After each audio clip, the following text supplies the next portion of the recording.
So we live. All right. Hey, how y'all doing, man? C-Super Podcast, comedian Andre Mulligan, Instagram, Facebook, Twitter. So I'm out here at the Sugar Shack. I don't know if y'all see it right here in the background at the Sugar Shack. We got the big homie, big Stacey Taylor. He's gonna come up here. He's gonna talk to us a little bit about his background, what he's doing, why he's advertising comedy, the way he's doing it, and just the lane that he has for comics, for new comics, and just for those people that are growing.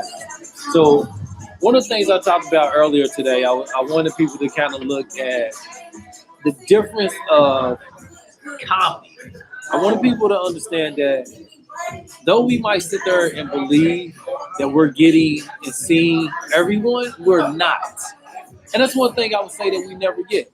You don't get representation at every comedy show. You're never going to get that. But also some of the lines that I feel that are crossed at comedy shows on the white circuit, they don't get the opportunity on the black circuit to do. So if any of y'all familiar with me, I'm a clean comic. I go everywhere.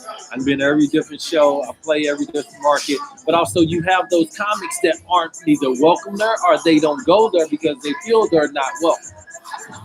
So you have your black days, which are some Mondays, some Tuesdays, some Wednesdays. But the main nights, which are those Fridays and those Saturdays, is when your big comics should want to be doing times, but they don't push those big comics into those venues. You're going to see your regular, like your Louis C.K.'s and those people like that. But when you look at somebody like Eddie Griffin on the circuit, he wasn't always accepted in that market.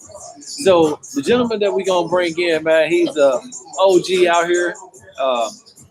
Much respect for him. What's up, man? Come on in, man. What you doing, sir? Appreciate you. All right, you in here, man? Yes, so everybody, let's welcome Mr. Stacey Taylor right here to the show. Hey, how y'all so I doing? guess it's tuned up so it can come on tomorrow. Okay, cool. Just so you know. All right. So you want to sit back and chill a little bit? Yes, Give me a little bit about yourself. Tell me a little bit about yourself. Well, I was born and raised in LA, Okay. and I got caught up in gang world, drug world, in the 80s and the 90s. Fucked around and caught a life sentence in 1994, and wound up doing 23 years of that life sentence.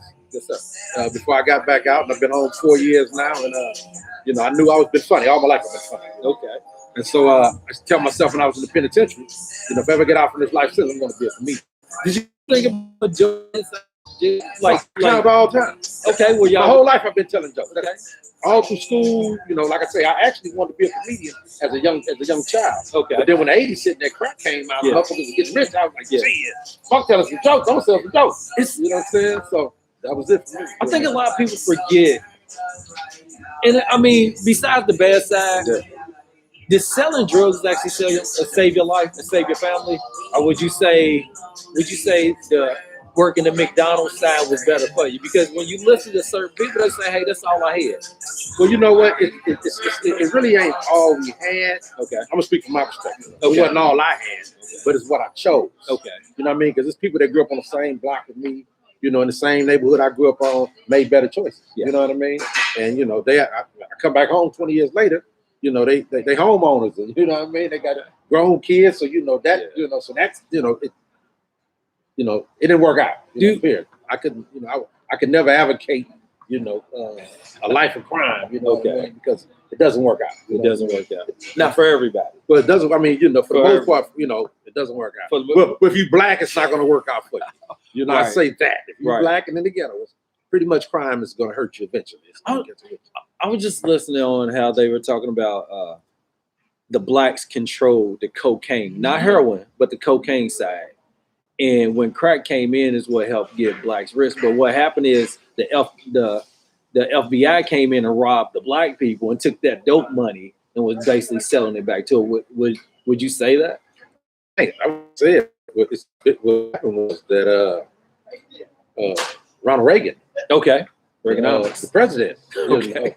at that time, and his wife Nancy Reagan with the campaign "Say Nope to Dope and Ugly Drugs" was the biggest crack pushers in the United States of America. Wow. Because they funded the Costa Nostra War from the proceeds that was sold through drugs that they gave to Freeway Rick, through the connect they had straight from the company. Okay. So played a major part of it. Not the FBI, but the CIA played a major part in getting crack over here because they wanted to fund that, the Costa Nostra War. Okay, so my fault. I meant the CIA. So the CIA, not the FBI, yeah, not the FBI, the CIA. The CIA. Okay, a little deeper than that. Way deeper way than that, deep. man. Yeah. It's do you feel? I mean, when you look at the Black Panther Party, do you think the CIA infiltrated like gangs community or putting somebody like a snitch or somebody like that to rat to them or a fake gang member? Do you think they went that far with y'all? Well, see, what was different between us and the Panthers, the gangs and the Panthers was, back in them days, was that the gangs, you had to be from there. So people already knew your history. Okay. Now what they did do, they got people to start ratting and turning. Okay. And that was already part of it. And they got caught up for whatever the reason was, or they offered them whatever they offered them, you know what I mean? And they decided to turn cold, you know what I mean? And they infiltrated and told some things, you know, snitching. But as far as like, not like they did the Black Panther Party. So they sent people in there on the Black Panther Party and infiltrated, like, you know, they was really, you know, just in there about that, you know what I mean? But they couldn't do that with the gangs because at that time, gangs was where you grew up at. Yeah. So if we didn't know you, you can't come up and say, I want to be, no, nigga, where you come from? Right. You've been here all our lives. Where you come from? What block you was on? We ain't seen you. So, you know, it wasn't that easy, but they did get to turning. They did get to telling those. So, yeah. So I hear this because I'm from the Midwest. Mm-hmm. I never knew that New York, they vouched a different kind of gang life versus West Coast. Oh, yeah. And they didn't believe y'all were gangsters out here. They really didn't think that. Why did they think that? Why didn't they think the West Coast had it? Well, I don't necessarily they didn't think we was gangsters. We just had a different style. Okay. That they didn't understand. See, they didn't understand the colors of it. Okay. You know, because like in New York, you know, it's barrios. You know what I mean? Yeah. It's where you got the 5 barrios in New York. You know what I mean? So that's all they knew. So they rep the barrios as opposed to us repping colors. You know, the street. So they didn't really understand that dynamic of it. You know what I mean? So they didn't understand like when we just say we in LA. You can cross one street over, and you in a whole nother wrong area than you was from the street you was just on this side of town. See, with them, it's not like that. It's, more like you said, different area. Yeah, so they know when you cross over to Brooklyn, you in Brooklyn now. So you know. Now Queens and Brooklyn, you know the difference. Okay, so when they say this I mean, trust me, yo, I ain't doing no East Coast, West Coast beef.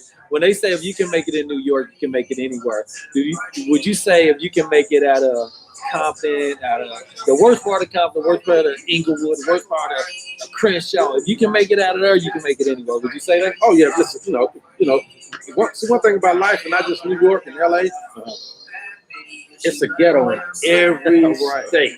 Right. It's some real killers and it's real gangsters in every state. So it don't really matter what what coast you're on. You know what I mean? Okay. See, that's what some people kind of got that. Oh, they from the South. They South. No, there's some killers out there. Killers out there. There's killers everywhere. Killers everywhere. They're from the East. They killers. There's killers out here. You know what I mean? So in every area in the United States, in every hood, every ghetto, there's some real killers everywhere. You know what I mean? So and this is no disrespect to your love, to your second love, which is your colors, or wherever it falls at. Are you always that color? And do you check in when you go to other areas, like if you go to Texas or Dallas or something like that? Do you have to check in, or is that just certain things? I'm not so wrapped up in it as in today to know. But back in the days, it was like we went out of town. We just went out of town and showed up. Okay. We from LA. Okay. But do y'all check in with that color there? No, when they come here, do they got to do it? Well, no, you got to keep this in mind. See, most of us, when we was going out, see, like now, like a lot of the games that they got now, it's like in a lot of these other places, like back south, some of them, and like Oklahoma, like a lot of places like that. Yeah, they tripping in blood out there now because LA dudes and Compton dudes went out there. Okay. Right. And selling drugs and turned them dudes out. But they out there claiming like we gotta, I ain't gonna say there's something wrong with it or wrong with others, but they liked the swag that we brought out there. Like now, you got Main Streets in New Jersey. Yeah. you know, we from LA on the east side. But, you know, now they're in New Jersey. You know what I'm saying? Now they're in Tennessee. But you know what I mean? Okay, that's because we didn't moved around, and as we was moving around, we killed people. They liked our swag. So for us, when you went somewhere and you told them you was from LA, our swag was so unique and so different. People took place from LA. You know, I went to Chicago one time, and I was playing dominoes, and we was playing dominoes, and they knew I was from LA. You know, and I got slapping dominoes, talking shit like we do. Yeah. She say he played dominoes like Doughboy. You know, and at that time, Boys in the Hood was out. You know, remember Doughboy got out of jail. He dominoes in the backyard. Yeah. Man, I fell out laughing. That was so funny to me because that's how they was like they identified LA like LA was like Boys in the Hood. So when they seen that movie, it was like wow. So when we came out there and got to move around, it was like people really like greeted us like we was some kind of like stars. You know what I mean? It's crazy. So I got into the gang life in '95. Yeah. And they had gang banging in Little Rock started. And gang banging in Little Rock came as like my 9th grade. Everybody put in red and blue, and I was like, I can't do this. Yeah. And I picked camouflage. I was like, I'm a thug. I was like, because I got family everywhere. Nigga, you're not telling me I can't go see my aunties and stuff like that. And one thing I tell cats, and you see me right now, that's just how I am. Back then, cats, if you couldn't fight, you couldn't wear a certain color. So, and I was telling somebody, I was like, that's the reason why they got red Dodger hats and, certain hats because it messed up their money. Do you think the industry played into that bullshit? Well, yeah, to get y'all to... Well, I ain't gonna say to get us to funk or nothing, but, for commercial purposes, dollar-wise, they caught on. They caught on. You know what I mean? Like, hold on, well, we are Dodgers too, but, we got some other LAs. They were red. Like, let's put some, so it was more of a commercial, for, gain and profit, you know what I mean? At the end of the day, I wouldn't say they were perpetuating it, you know what I mean? But they were just capitalizing on it. Like, shit, okay, well, y'all already doing it. Do you think that with the mentality that you had back then, if you had the knowledge that you have right now, do you think you could build a union side, the girls side? Oh yeah, without a doubt. What would you have did? Well, I actually look at the case. I ain't never really thought about it to that degree because, I'm at a point in life where everything happens for a reason. You know what I mean? So if something would have changed, maybe I wouldn't be right here doing comedy right now. So everything in life plays a part, you know what I mean? From the good to the bad, you know what I mean? And what I come to learn is that nobody really gives a damn how you start off. All they remember is how you finish. Yes, sir. You know what I mean? So my finish got to be strong. You know what I mean? Yes, sir. And I think when your name, the reason why I honestly respected you, like you said, LA, and I watched the Wood, and Stacey. I can imagine you being his age and being that wild. Like, did they make this movie on OG right here? I got a life sentence at 22. Wow. So, I came home at 45. How did you feel when the judge said? I mean, how did you feel, man? I was shattered. You know what I mean? I kept a straight face, okay, but I was shattered, dog. When did it set in, though? Man, shit. The moment they said it, you know what I mean? The moment they said it and walked me up out that courtroom, man, it was over. You know what I mean? It set right in. But nothing. I was like, wow, I fucked up. I think I asked you this before. Do you think, based on the system, do you think you deserve those many years for where you at? Well, it's hard to like kind of judge and base that on for me, because I'm not biased about it. Okay, and for me, I was a terrorist out here in these streets. No, for real. You know what I mean? I was really a terrorist. Sold drugs to my own people, terrorized my communities. You know what I mean? Told my communities down, told my people up. Broke up families. It's like I sit back now. It's funny how I say it, but it's not funny at the same time. It's like crackheads used to come to me and be like, "Man, what you need?" And I get the place in order. Like I'm sitting in the Walmart. Look, give me a TV, give me guns, give me some of them too. Yes, sir. I need some jewelry, get some of that there. You know what I mean?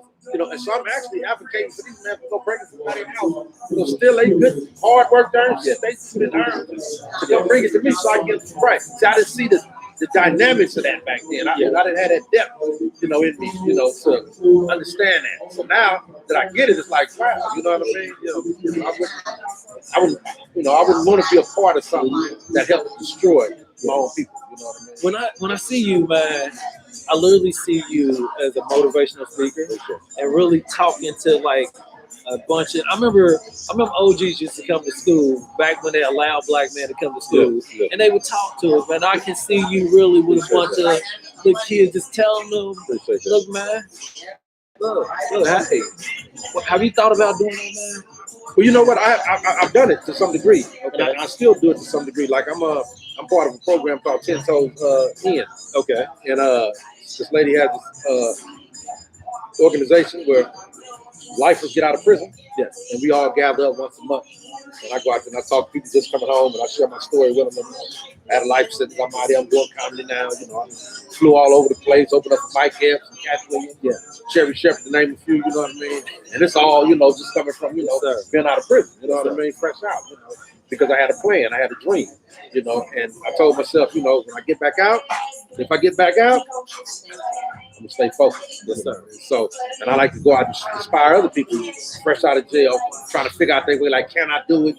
Maybe I can, maybe I can't. And then I come up and say, listen, you can do whatever you want to do, right, brother. Except be a rapper at 50 or 40. Because ain't nobody gonna hear you. You don't think so? No, ain't nobody trying to hear no. I'm cold with it. No, ain't nobody trying to hear it. Nobody's trying to hear a rapper 40 or 50 out the jailhouse telling jailhouse stories. I mean, nobody's trying to do it. Do you think that anything is possible? Like you changing your life at where you at right now, sitting on these streets right now, and then knowing that how many people probably pray for you 24/7. Do you think if someone is great that they can do it?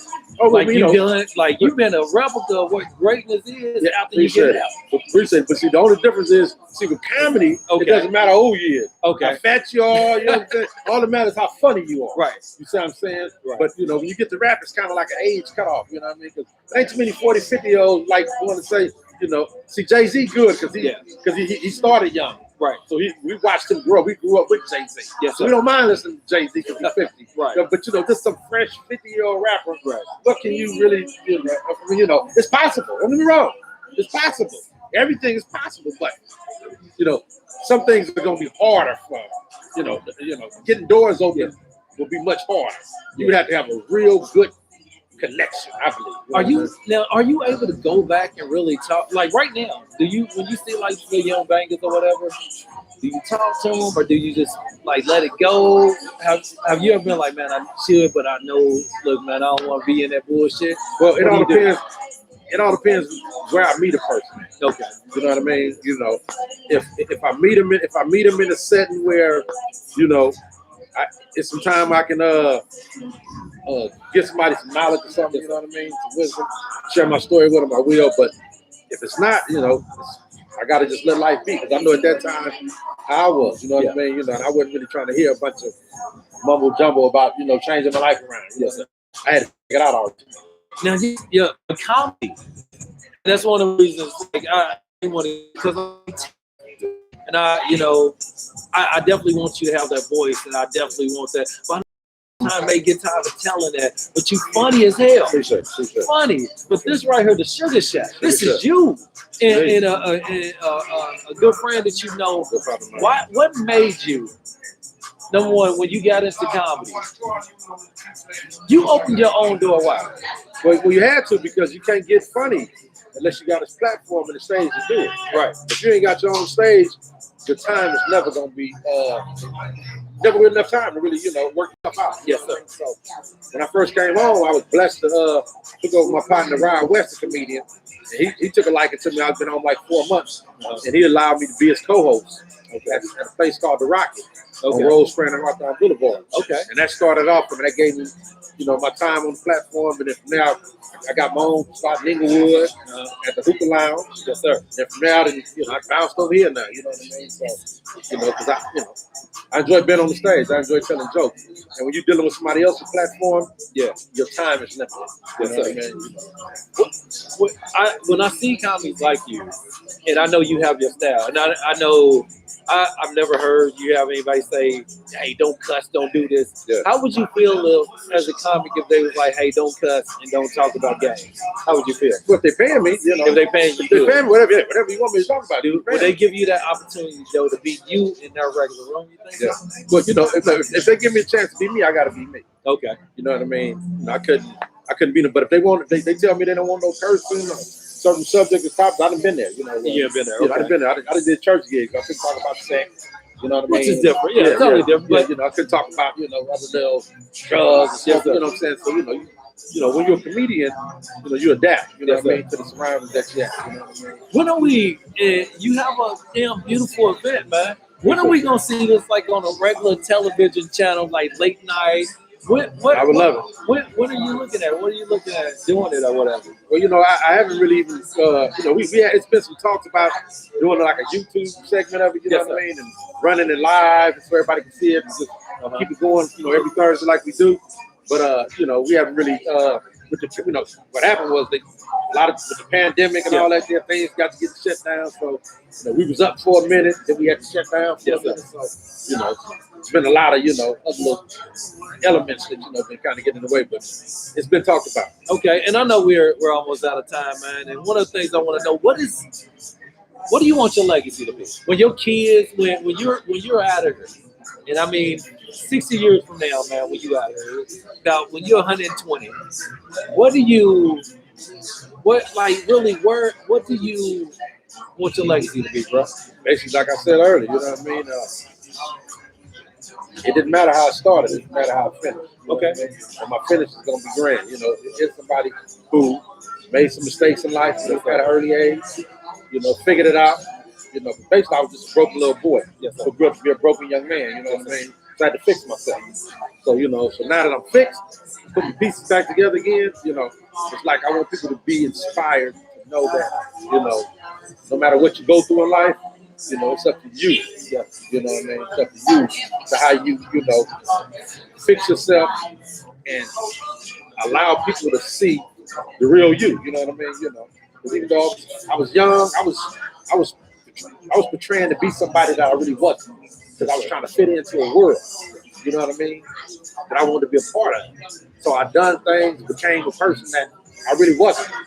So once I understood that and I found myself, I'm comfortable with my own skin now.